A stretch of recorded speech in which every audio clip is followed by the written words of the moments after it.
Hello guys, मैं रोज़। तो आज मैं एक्सप्लेन करने वाली हूँ feminist approach to health and medicine, जो कि मेडिकल सोशियोलॉजी में हम लोग पढ़ते हैं। तो यहाँ पे मेरे पास बहुत ज़्यादा नोट है, वीडियो थोड़ा बड़ा बन सकता है, but keep watching. And one thing, मैं इसका एक पार्ट 2 बनाऊँगी, जेंडर एंड हेल्थ रिलेशन, वो भी आप देख सकते हो, वो भी आप अपने फेमिनिस्ट अप्रोच में इंक्लूड कर सकते हो। Now let's see what is all about feminist approach to health and medicine.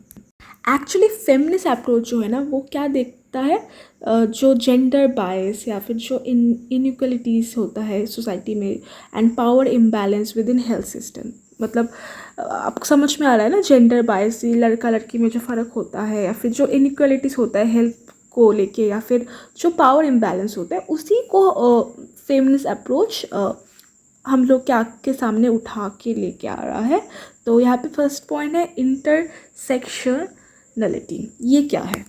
It is basically how like race, class, sexuality and disability influence health outcomes and experience. देखो कि बहुत different kindly लोगों को treat किया जाता है on the basis of their race, class, sexuality, disability, gender. उसके बाद आता है जेंडर बायस। इट्स बेसिकली कैसे जो वोमेंस है उनको मार्जिनलाइज कर दिया जाता है या फिर नेगलेक्ट किया जाता है हेल्थ सिस्टम में। ये हिस्टोरिकली आप देखो कि वुमेन के हेल्थ को उतना प्रेफरेंसेस नहीं दिया जाता है। नाउ रिप्रोडक्टिव राइट्स, लोगों मतलब औरतों को ना अपने रिप्रोडक्टिव राइट्स मतलब राइट्स के ऊपर बहुत कम अधिकार होता है। बेसिकली अगर आप देखो कि उनके रिप्रोडक्टिव राइट्स उनके फैमिली मेम्बर्स या फिर हस्बैंड ही लेते हैं। लाइक जैसे कि कॉन्ट्रासेप्शन पिल्स, वो उसके हाथ में नहीं रहता है, वो सब उसके हस्बैंड के, या फिर अबॉर्शन इश्यूज़ भी फैमिली या फिर हस्बैंड ही लेता है। फिर फर्टिलिटी ट्रीटमेंट भी ज़्यादातर डिसीजन आप देखोगे नहीं, ये सब बहुत वोमेन खुद बर नहीं लेता है। एक उसका फैमिली, हस्बैंड, ये सब बहुत इन्फ्लुएंस करते हैं उनको, लाइक वोमेंस को ये डिसीजन लेने में। Now next is inform consent. It's basically decision making, like decision making between health cares, like okay. Now gender based violence, तो देखा क्या है कि जेंडर बेस्ड वायलेंस भी बहुत ज़्यादा होता है फिजिकली, मेंटली, जो कि बहुत ज़्यादा अभी इंक्रीज हो गया, आपको पता है। And it's also like support survivors in accessing appropriate care. तो फेमिनिस्ट अप्रोच ये भी देखता है जो जिन लोगों के साथ ये जेंडर बेस्ड वायलेंस होता है, तो उनको सपोर्टिव केयर मिले। Now body autonomy. Now, it's also rejects or neglect medical practices that undermine body integrity and promote unnecessary intervention. Okay. Now, health education. So, advocate from comprehensive and inclusive health education that address gender-specific health issues and challenges social norms and stereotypes. तो health education आपको पता है कि जिससे कि जो gender stereotype मतलब जो health या फिर gender stereotypes है, जैसे कि मैं क्या बोलूँ, जैसे कि मैंस्ट्रुएशन या फिर मैंस्ट्रुएशन जो है उनको अगर आप स्टेरियोटाइप व्यूज़ देखोगे तो उसको ख़राब माना जाता है, but it's not, it's a natural thing and it's a good thing. Okay, तो इसका है health education. Okay, now maternal health. Maternal health is basically जो प्रेग्नेंट वोमेंस होता है उनका like safe and respectful child birth experience and reducing maternal mortality rate. Now what is maternal mortality rate? मैंने आपको पहले भी बहुत बार बोला है, अगर आप मेडिकल सोशियोलॉजी पढ़ रहे हो तो you have to focus on all this. What is mortality rate, fertility rate? Mortality rate है कि जब वोमेंस बच्चे पैदा करते तब बहुत लोगों का डेथ होता है, तो इट्स फोकस ऑन कि उनका जो ओवरऑल हेल्थ हो वो इम्प्रूव रहे, कि मोर्टेलिटी रेट बढ़े ना। Okay, now mental health, it's also promote mental health and needs of gender. Okay, now access to health care. तो देखा गया कि बहुत लोग एक्सेस नहीं कर पाते हेल्थ केयर को, like be it any genders. Okay, like because of their availability या फिर कल्चर कॉम्पिटिशन या फिर affordability. It also sees that health care is access to everyone. Okay, now health research वो focus करता है on the consideration the impact of sex and gender on health outcomes and induce diverse population. Female representation, female representation promote gender diversity and representation in medical and healthcare leadership roles to address the gender imbalance in decision making. तो जो health representative है उनमें females का भी presentation ज़्यादा हो, representation. Now health policies, तो health policies जो है ना ये एड्रेस करता है कि जो स्पेसिफिक नीड्स है वुमेंस का और मार्जिनलाइज ग्रुप का उनको ध्यान में रख के जो पॉलिसीज़ है वो बनाया जाए। Now see gender and medicine में आपको LGBTQ भी पड़ जाता है कि उनका भी जो नीड्स है उन पे भी ध्यान रखा जाए। You have to include that in your notes. अगर आप इसको LGBTQ कम्युनिटी के बारे में नहीं लिखोगे तो फेमिनिस्ट अप्रोच कंप्लीट नहीं हो जाएगा। Reproductive justice rights include to economic social and racial justice recognize the impact of intersecting system of operation. Now health disparities identify and address gender bias and health disabilities aiming to reduce inequalities to health outcomes. ये सब basically कुछ terms है जो आपको ना आपके copy में लिखना पड़ेगा, जिससे आप एग्जामिनर जो है उनको समझ में आएगा कि आपको पता है। तो you have to use this terms, okay. Now body positivity जो फेमिनिस्ट अप्रोच है ना वो बॉडी पॉजिटिविटी को भी प्रमोट करता है, that every body is beautiful, या फिर अनरियलिस्टिक जो ब्यूटी स्टैंडर्ड है उसको भी चैलेंज करते हैं। This is a very good point. Now sexual and reproductive health ensure कि जो टेस्टिंग है, स्क्रीनिंग है, वो इजीली एक्सेसिबल हो या फिर अफोर्डेबल हो, जिससे कि हर जो मार्जिनलाइज्ड ग्रुप है वो उसको अफोर्ड कर पाए, ओके। तो screening, you know what is screening, ये आपको जानना पड़ेगा। STI टेस्टिंग वो भी आपको जानना पड़ेगा। कॉन्ट्रासेप्शन पिल्स वो भी अफोर्डेबल हो, तो जिससे कि जो लोग हैं उस ईजिली इसको अफोर्ड कर पाए, या फिर कॉन्डम्स वो सब भी अफोर्डेबल होना। What is menopause care advocates for the improve menopause care including education support and management system. You know what is menopause? जब मेंस्ट्रुएशन स्टॉप हो जाता है एक सर्टेन एज के बाद, दैट इज़ कॉल्ड मोनोपॉज। तो इससे क्या जो बहुत लोग इसको समझते नहीं है व्हाट इज़ मोनोपॉज, तो उसका एजुकेशन उसको सपोर्ट करना है, फिर मैनेजमेंट।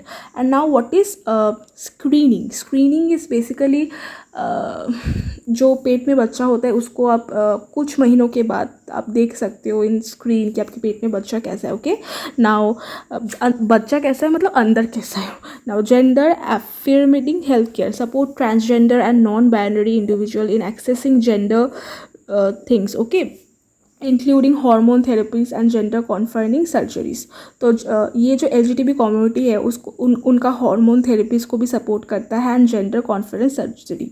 जैसे कि आपको पता है कि ट्रांसजेंडर लोग को बहुत सारा हार्मोन का मेडिसिन लेना पड़ता है, तो उनको थेरेपी चाहिए होता है, उसको भी सपोर्ट करता है जेंडर कॉन्फर्निंग सर्जरी। जैसे कि वो लोग ब्रेस्ट बढ़ाते अपना, या फिर ब्रेस्ट इम्प्लांट या फिर क्या बोलते हैं उसको, वो कराते, उसको भी सपोर्ट करता है। Health literacy, it also promote empowering free for gender bias, okay।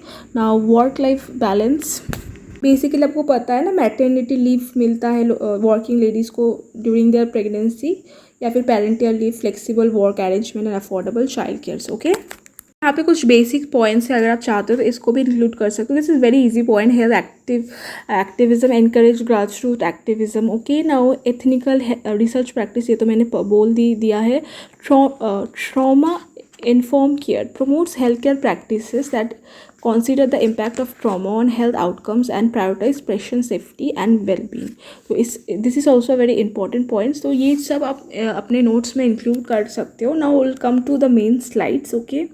तो अभी तक तो मैंने सिर्फ पॉइंट्स बोला, अभी मैं आऊँगी बेसिक इंट्रोडक्शन पे। नाउ फेमिनिस्ट स्कॉलर्स हैव उन्होंने आर्ग्यू किया है कि gender based inequalities and health are not solely biological और culture but rather socially constructed and maintain bye.